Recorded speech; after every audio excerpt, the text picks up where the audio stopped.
she asked Joe when he reappeared from the shower. He took it from her, returned it to the grip. How carefully he handled it. She noticed that, reflected on it, perplexed. More morbidity, Joe said. He seemed lighthearted, more so than at any time since she had met him. With a yell of enthusiasm, he clasped her around the waist, then hoisted her up into his arms, rocking her, swinging her back and forth, peering down into her face, breathing his warm breath over her, squeezing her until she In half a mile, slight right onto Indiana 3, Indiana 56 East. I'm just slow to change. Still a little scared of you, she thought. So scared I can't even say it, tell you about it. Out the window, Joe cried, stalking across the room with her in his arms. Here we go. Please, she said. Kidding. Take the next right onto Indiana 3, Indiana 56 East. You remember that? The Duce at my Uncle Carlo, for example. Now we have a little march. Less important, not noted in the history books. Continue on Indiana 56 East for 12 miles. Kissed her on the mouth so hard that their teeth clashed. How nice we both look in our new clothes. And you can explain to me exactly how to talk, to put myself, right? Teach me manners, right? You talk okay, Juliana said. Better than me, even.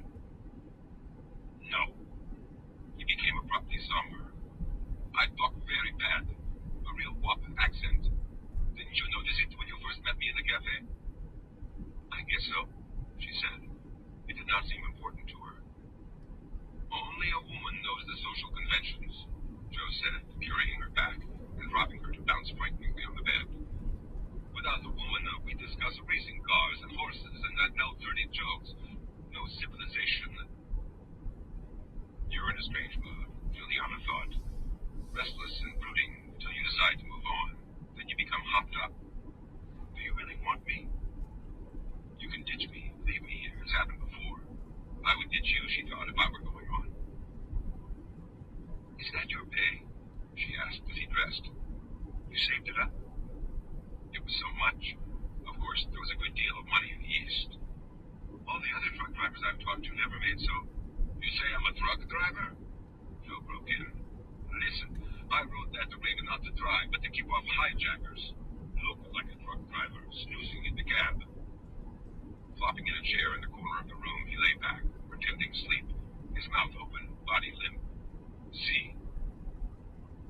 At first, she did not see. And then she realized that in his hand was a knife, as thin as a kitchen potato skewer. Good grief, she thought. Where had it come from? Out of his sleeve, out of the air itself. But that's why the Volkswagen people hired me. Service record. We protected ourselves against Hassel and those commandos. He let them.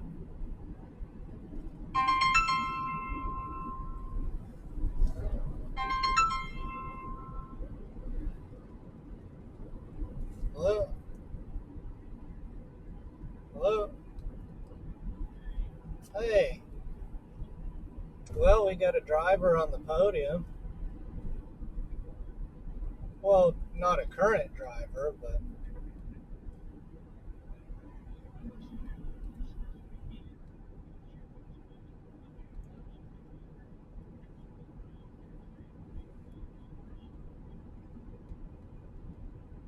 Well, at least Williams got a third place out of it. Well, there's him. Hello?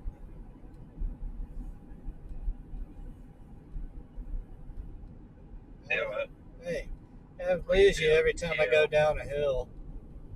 well, you dropped off. I just said I'm happy for the Williams team. Yeah. It'll get them some prize money and save some jobs.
His black eyes glittered.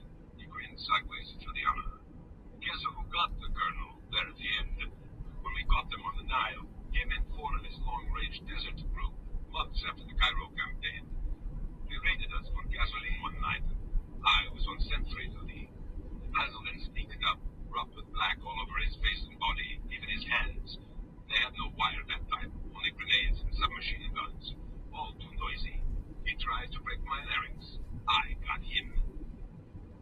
From the chair, Joe sprang up at her, laughing. Yes, Packer.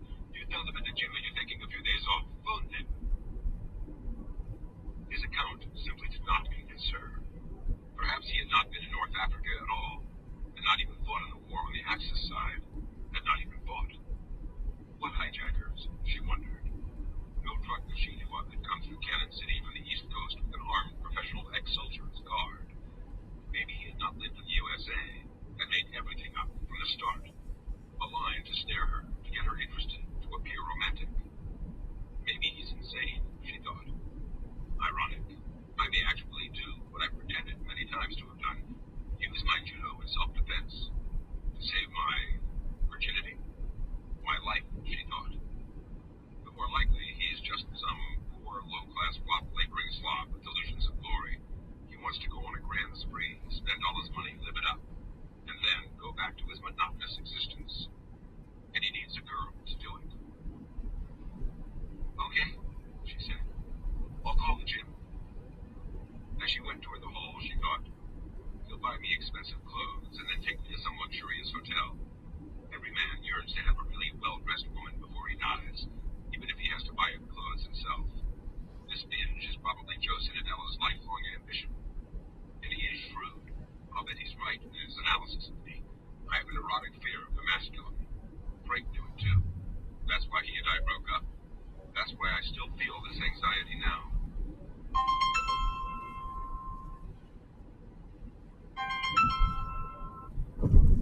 Hello. Hey. Wet. Raining the whole time. Leaves are really turning though. I don't know if it's the wet or just where I am. But still mostly green, but getting a little bit of fall.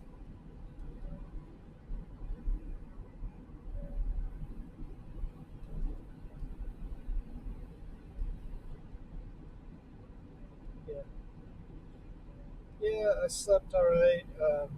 Sick one time, and that was it. Watched the race, and then headed out. Had breakfast at another little country diner. Wouldn't have known it was there, but I could smell it when I went by. So, yeah, it was nice. Not the best of the trip, but not bad. So, just driving on towards West Virginia. I figure if I can hit West Virginia today, then I'll tomorrow go into the center of it and south, unless something changes. But I was hoping to go east to get out of this rain, but it seems to just be everywhere.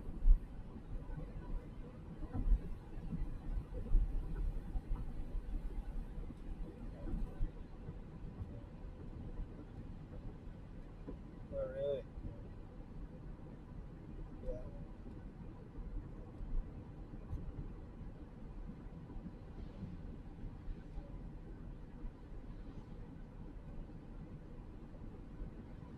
It's much more like, just more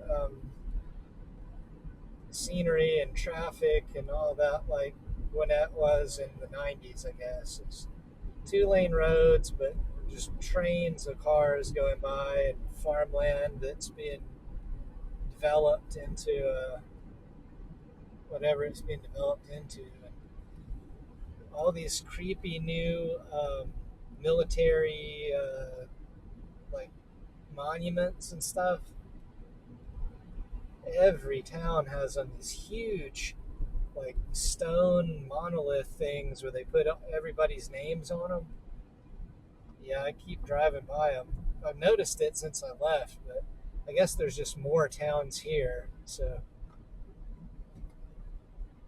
yeah, it's kind of telling that we went from like a at some point patriotism to this just military worship thing.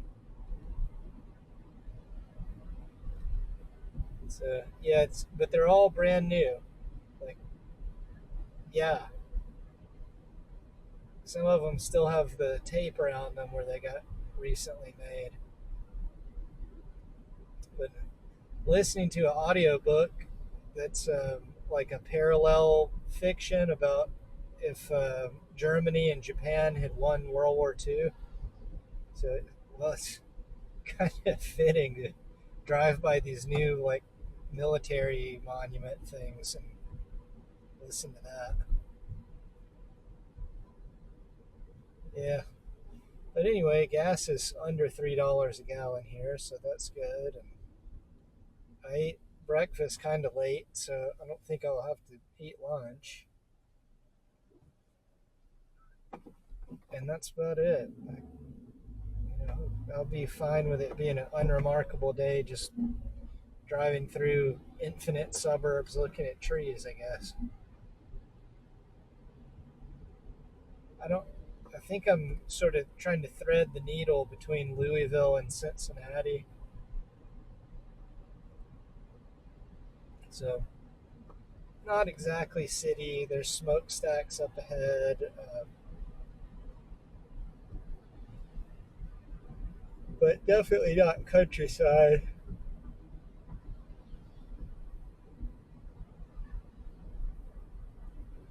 I already had my coffee, so I can't do more, but it's a struggle to stay awake right now.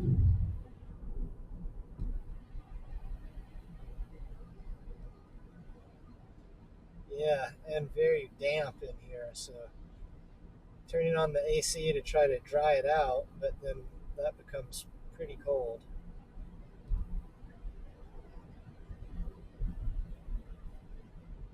No, I think whatever got in and chewed up that bag never really stayed in there. So it smells like a wet dog in here. But yeah, no sign of animals. I pet a little cat outside of the diner today for a while till she just got bored with me. But they had rocking chairs out front. She was sleeping in one of them when I came out. And then the deer and the wonderful persimmon tree. It had dropped a couple on the ground, so I got to eat one. They're just a store bought Asian persimmon is like eating cardboard. And these are so sweet and rich and complex flavor. Yeah, it's amazing that there's no major market for them with all the tropical fruit and exotic fruit people, because they're right up there with every expensive complex fruit.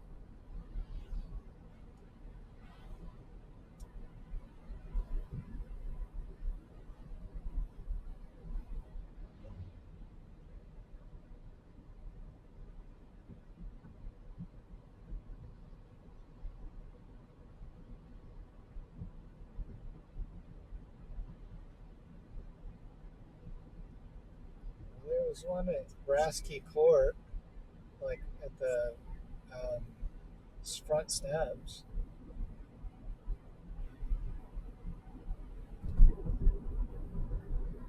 Yeah, and I remember we went to bale hay with somebody, and there was a huge one in a pasture.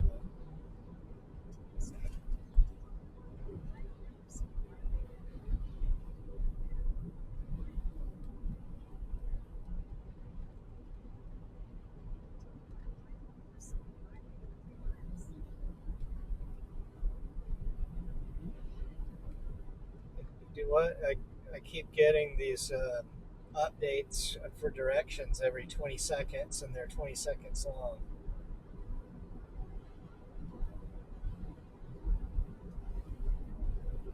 Oh, right. Yeah.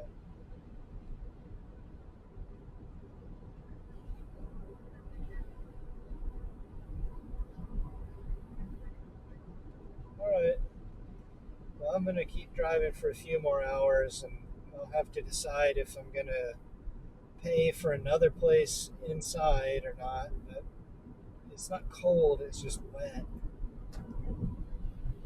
And I don't have a way to dry things out, and then I got to drive around in the car with all the wet stuff. I may end up paying again, but that's how it goes.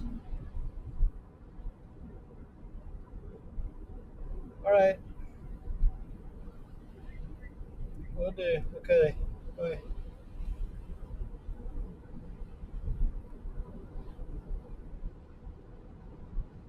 This mistrust. When she returned from the payphone, she found Joe once more engrossed in the grasshopper, scowling as he read, unaware of everything else. "Weren't you going to let me read that?" she asked. "Maybe while I drive," Joe said without looking up. "You're going to drive, and it's my car." He said nothing. He merely went on reading. At the cash register, Robert Sheldon looked up to see a lean, tall, dark-haired man entering the store. The man wore a slightly less than fashionable suit, carrying a large wicker hamper. What Salesman. is this place? Yet he did not have the cheerful smile. I Instead, he had a can't grim, see morose main look on his gate. leathery face, more like a plumber Not or an many people electrician, who work Sheldon there. thought. When he had finished with his customer, Sheldon called to the man. KEC sounds like "Who do you something represent?" electric company. But that's "Ed Drake cool. Jewelry." The man mumbled back. He had set his hamper down on one of the counters. Oh, "Never heard of them." Sheldon sauntered over as the man unfastened the top of the hamper and with much wasted motion opened it. Hand-wrought, each unique, each generational, brass, copper, silver, even hot-forged black iron. Sheldon glanced into the hamper. Metal on black velvet. Peculiar. "No thanks, not in my line. This represents American artistry. Contemporary." Shaking his head no, Sheldon walked back to the cash register. For a time, the man stood fooling with his velvet display boards and hamper. He was neither taking the boards out nor putting them back. He seemed to have no idea what he was doing. His arms folded, Sheldon watched, thinking about various problems of the day. At 2, he had an appointment to show some early period cups. Then at 3, another batch of items returning from the Cal Labs, home from their authenticity test. He had been having more and more pieces examined in the last couple of weeks, ever since the nasty incident with the Colt 44. "These are not plated," the man with the wicker hamper said, holding up a cuff bracelet. "Solid copper." Continue on Canyon Road for 1 mile. I The gotta man would pay hang to get around in for a there. while, shuffle his samples about, Never but finally he mind. would I'm move not on. paying $7 just to The use the telephone bathroom. rang. Sheldon answered it. Customer inquiring about an ancient rocking. In 600 feet, turn left onto Clifty Hollow Road, Ohio River Scenic Byway. Sheldon had to tell him. At the stop sign, turn left onto Clifty Hollow Road, Ohio River Scenic Byway. Sure. At last, the customer, somewhat appeased, rang off. No doubt about it, he thought as he hung up the phone. The Colt 44 affair had shaken him considerably. He no longer viewed his stock with the same reverence. A bit of knowledge like that goes a long way. Akin to primal childhood awakening, facts of life. Shows, he ruminated, the link with our early years. Not merely U.S. history involved, but our own personal. As if, he thought, question might arise as to authenticity of our birth certificate, or our impression of Dad. Maybe I don't actually recall FDR as example. Synthetic image distilled from hearing assorted talk. Myth implanted subtly in tissue of brain. Like, he thought, myth of Hepplewhite, myth of Chippendale, or rather more on lines of Abraham Lincoln ate here. Used this old silver knife, fork, spoon. You can't see it, but the fact remains. At the other counter, still fumbling with his displays and wicker hamper, the salesman said, "We can make pieces to order, custom made, if any of your customers have their own ideas." His voice had a strangled quality. He cleared his throat, gazing at Sheldon and then down at a piece of jewelry which he held. He did not know how to leave, evidently. Sheldon smiled and said nothing. Not my responsibility. His to get himself back out of here. Place saved or no. Tough, such discomfort. But he doesn't have to be a salesman. We all suffer in this life. Look at me, taking it all day from Japs such as Mr. Tagomi. My merest inflection managed to rub my nose in it, make my life miserable. And then, an idea occurred to him. Fellow's obviously not experienced. Look at him. Maybe I can get some stuff on consignment. Worth a try. Hey, Chilton said. The man glanced up swiftly, fastened his gaze.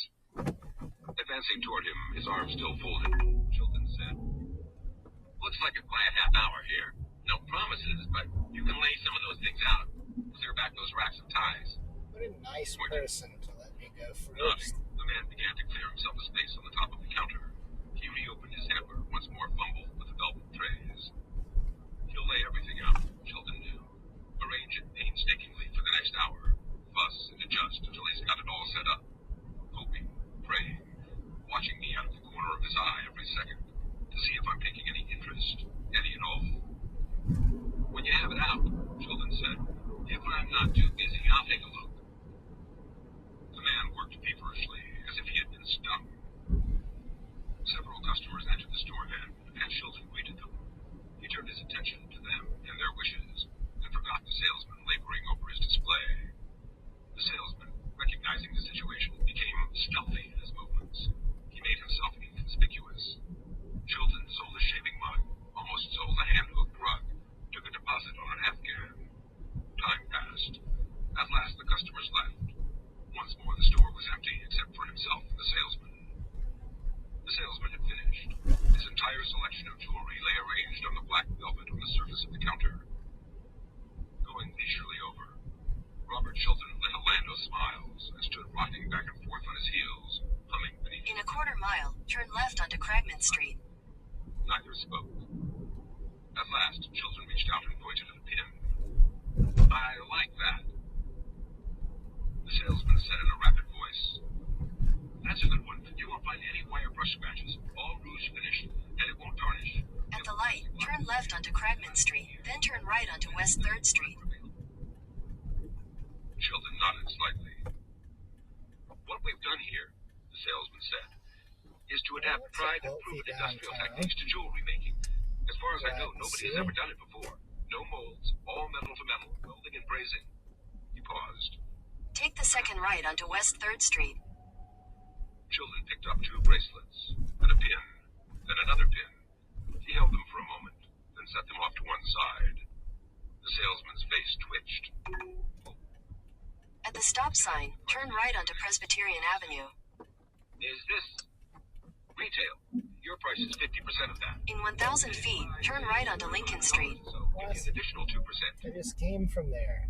One by one, Chilton laid several pieces aside. What the hell With is each going additional on? one, the salesman became more agitated.